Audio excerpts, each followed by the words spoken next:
حضور اکرم صلی اللہ علیہ وآلہ وسلم نے فرمایا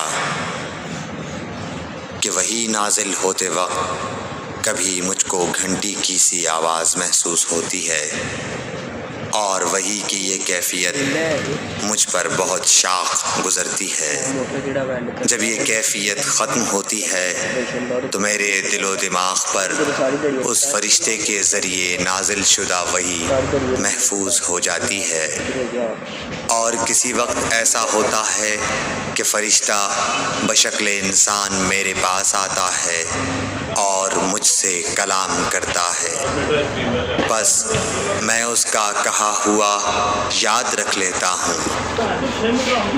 صحیح بخاری حدیث نمبر 2۔